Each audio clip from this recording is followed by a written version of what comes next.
Hey guys, in this video, we're going to be doing a lesson on how to attack your opponent's king, and I'm going to be showing you an example game which I just played, which honestly was one of the best games I've played in a while as far as accuracy and not missing too many moves. So we're going to take a look and really talk about the thought process behind attacking your opponent's king. Let's take a look.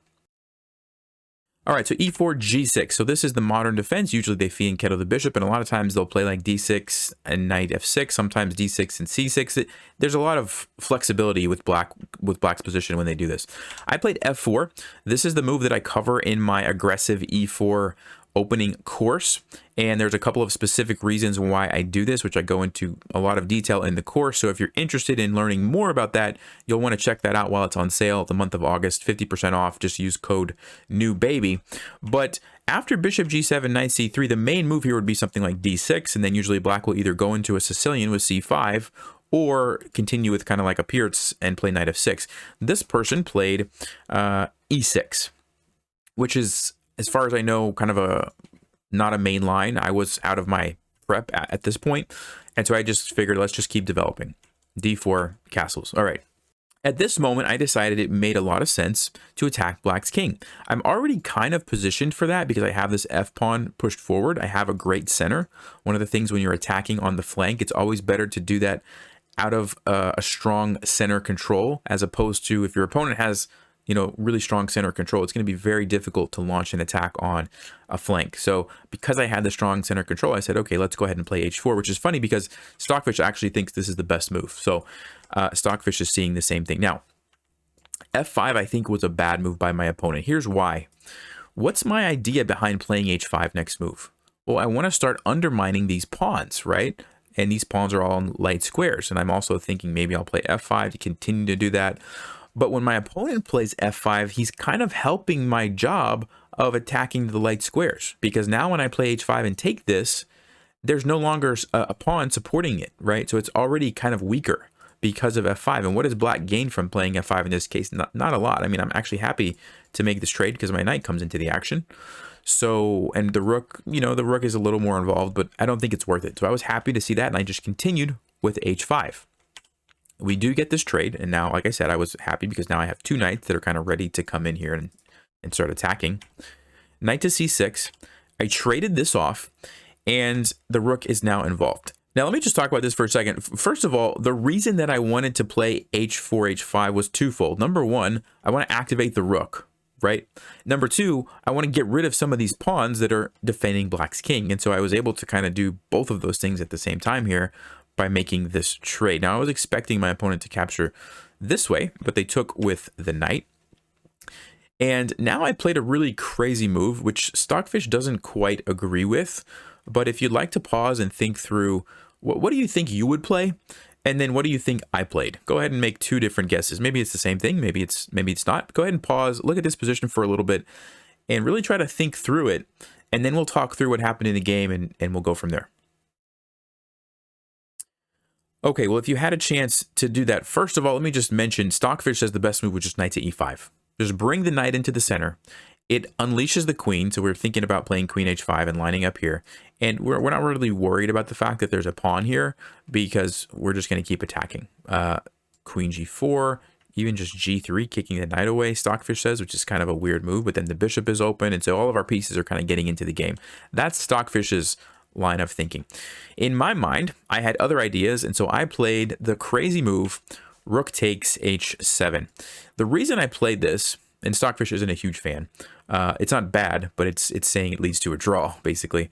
But the reason I played this is because I saw a mating pattern that almost worked, but not quite, okay? In the mating pattern, usually actually it's not a rook, it's a bishop that you would sacrifice, but in this case it just happened to be that the rook is lined up. But the point is that the knight and the queen follow up, and we go for checkmate on h7, and that's exactly what happened in the game. Took the rook, I brought the knight in with check, and I played queen h5. Now, when I sacrificed the rook, I knew that I wasn't guaranteed a checkmate here because the rook can move. So like right now, everything is perfect for this to just be checkmate. But as soon as the rook moves either to e8 or to f6, then the king can escape, right? And that's actually what happened in the game, rook to f6. Now, if I come down here, it's not checkmate. The king can slide over here, and the game goes on.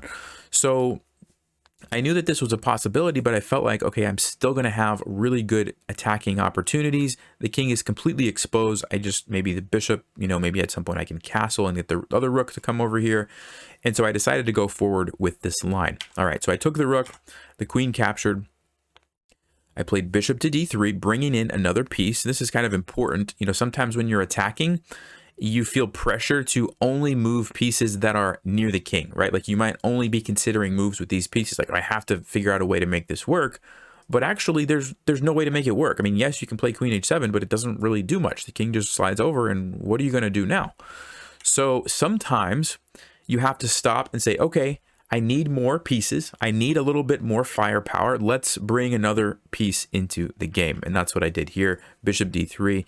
And also I should point out, I'm able to do this, and I have time to do this because my king is not under an immediate attack, right? White is not threatening to checkmate me or to, you know, win at any material.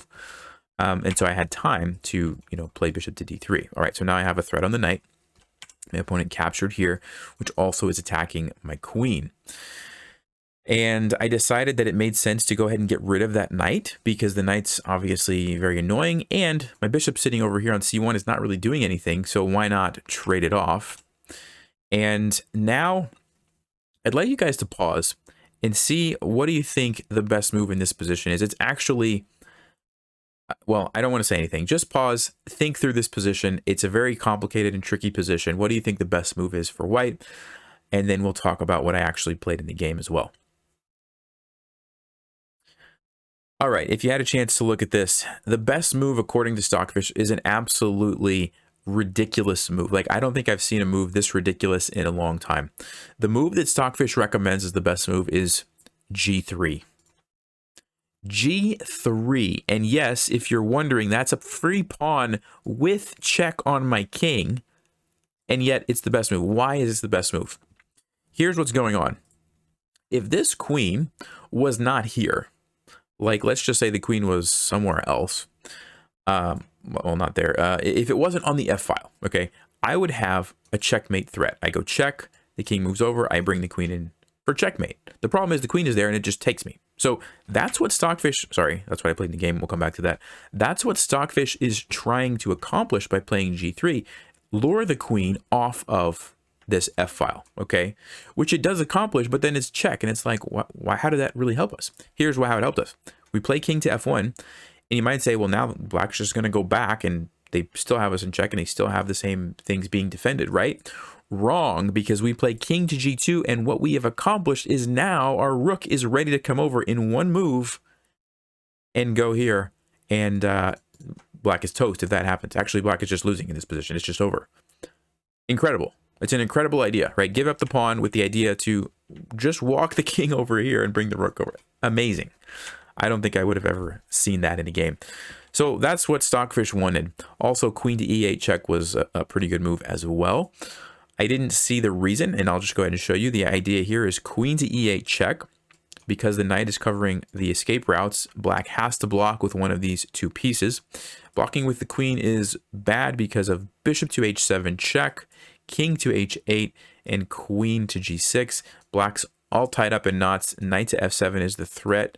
I guess black can defend that, but yeah, then you just simply play king e2 and bring the rook over here. And black is obviously in big trouble. So that's what happens on queen f8. On bishop f8, there was another cool line here. Queen to g6 check. And oh, that's a repeat. It was bishop to h7, king to h8, and queen to h5, which is a really nice idea because if the king tries to move to get out of this discovered check, it's just mate in two, like this. So black has to, what does black have to play here to survive? Bishop to b4, c3, and king to g7. This is crazy stuff here. This is crazy stuff. Anyway, going back to the game. So let's see. Best move, okay, was either g3 or queen e8 check. I didn't see those options. I played queen to h7 check. I was running out of time, and I'm like, I have to make a move. So let's just do this. And I played queen to g6. Now my point is I'm monitoring this square to keep the queen kind of guarding that, because if it moves, then I have checkmate. But I'm also threatening knight h7, which seems like a pretty strong threat as well, forcing the king to move either here where it loses the bishop or here where maybe this becomes an opportunity at some point. So Knight takes d4. I played knight h7 check. The king went here. And now ideally I wanted to castle because I really wanted to use this rook. But I can't. It's not a legal move, right? Because the queen is sitting there. So this queen is really annoying. Now the knight's coming in. Now I have to be a little bit careful about my king. Queen and knight combos are very good. And so here I felt like it was important that I put black in check to not give them the option to do something like that. And then I noticed here that if I traded this, I had the follow-up bishop to h7 check. And this, I don't want to say it's super common, but it is a nice little tactical pattern you want to be aware of. Whenever you have a major piece being defended by the king in some sort of tension like this, if you can put another piece behind, sometimes it's a rook, like you can bring a rook down, or in this case it's a bishop, the king can't ever take it, or they lose the big queen that they're defending. And so that's a good one to kind of keep in the back of your mind. The king is forced to guard the queen. So bishop to h7, I saw would force the king to go up here, queen check, and then I castled. And the point now is I lured the queen away, right? Remember earlier I couldn't castle because the queen was there. So by doing this little maneuver, I lured the queen away with check, was able to castle, which is super important because now the final piece can come over and help me finish off the game. And black's big problem, if you compare black's position, they don't have their rook or bishop involved, right? So even though they're ahead material, it really feels like I'm just up a rook, right? It's kind of feels like a queen and a knight against a queen and a bishop, and I have a rook. So black played knight f5. I brought the rook over. And after b6, if you'd like to find the winning move for white, go ahead and do that. All right, if you had a chance to look at that, the move is simply bishop to g8. It unleashes the rook. The king can't move because my queen, and so black would be forced to play knight h6, and I simply come down here, which is going to win the queen. Actually, this is just checkmate now that I'm looking at it. So, but yeah, it's winning for white either way. So the point, let's go back and kind of recap this game because I think there's some very important things to note. Number one, when you are attacking, some people, I think, just throw their pawns forward and they don't really understand the idea, right? Number one idea is you want to open up the files for your rooks, which I did, but also you want to be looking for specific weaknesses in your opponent's position that you can take advantage of. And I noticed the specific weakness that, hey, black's out of pawns. If I sacrifice my rook, the knight and queen can come in and there's this really nasty checkmate threat. And black's going to have a permanent king weakness. Now, yes, I'm giving up a rook to do this, but black's going to have a permanent king weakness that I think I'm going to be able to take advantage of, right? So I was looking for that specific weakness, and then when I saw it, I just took advantage of it. Now, Stockfish also said, you could have proceeded this way like we talked about. But the other important thing here was, remember, when you get to a position like this and there's just no tactics that are working for you, it doesn't mean that the attack is over or that you should just resign the game and move on to the next one. No, like use your other pieces, get some more pieces into the action and keep going, right? That's what I did here. And then later on, that's what I did here with this maneuver.